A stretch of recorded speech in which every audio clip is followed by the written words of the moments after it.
Hi friends, welcome to my channel. ఈ రోజు మరొక కొత్త స్టోరీతో మీ ముందుకు వచ్చాను. ఒకప్పుడు పచ్చని అడవితో నిండిన ఒక అందమైన గ్రామం ఉండేది.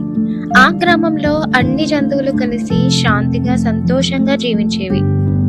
ఆ గ్రామానికి కాపలాదారుగా ఒక చిన్న కానీ తెలివైన కుక్క ఉండేది.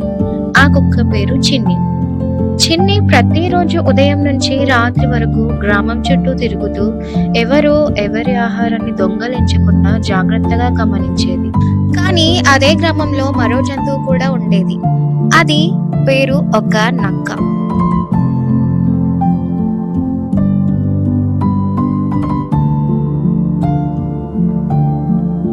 ఆ నక్క చాలా తెలివైనట్టు నటిస్తూ ప్రతిరోజు రాత్రిపూట మేకల దగ్గర నుంచి పాలు, కోళ్ల దగ్గర నుంచి గుడ్లు దొంగలిస్తూ ఉండేది. ఉదయం వచ్చేసరికి మేకలు, కోళ్లు చాలా బాధపడేవి. వాటి ఆహారం రోజు మాయమైపోతూ ఉండటంతో గ్రామం మొత్తం కలత చెందింది.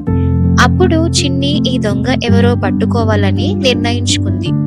ఆ రాత్రి చిన్ని నిద్రపోకుండా ఒక చెట్టు కింద కూర్చొని నిశ్శబ్దంగా కాపలా కాసింది. అర్ధరాత్రి వేళ చీకట్లోంచి నెమ్మదిగా అడుగుల శబ్దం వినిపించింది. అదే నక్క.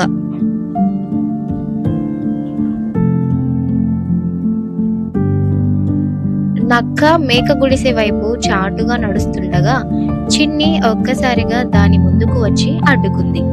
నక్క భయంతో నిలబడిపోయింది. తాను చేసిన తప్పు బయటపడిందని ఇంకా దానికి అర్థమైంది. చిన్ని దాన్ని పట్టుకొని అన్ని జంతువుల దగ్గరకు తీసుకెళ్ళింది. నక్క తల వంచుకొని తన తప్పును ఒప్పుకుంది. ఆకలితోనే దొంగతనం చేశానని కన్నీళ్లతో చెప్పింది. అప్పుడు చిన్ని మెల్లగా అంది, ఆకలి దొంగతనానికి కారణం కాదు. నిజాయితీగా అడిగితేనే ఎవరైనా నీకు సహాయం చేస్తారు.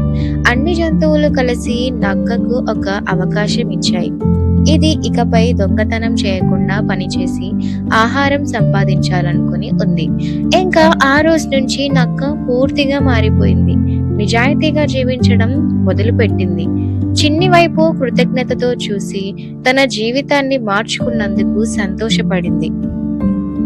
మోరల్ ఆఫ్ ద స్టోరీ ఏంటంటే, మోసం ఎప్పటికైనా బయటపడుతుంది. నిజాయితీనే నిజమైన విజయం. Thank you for watching.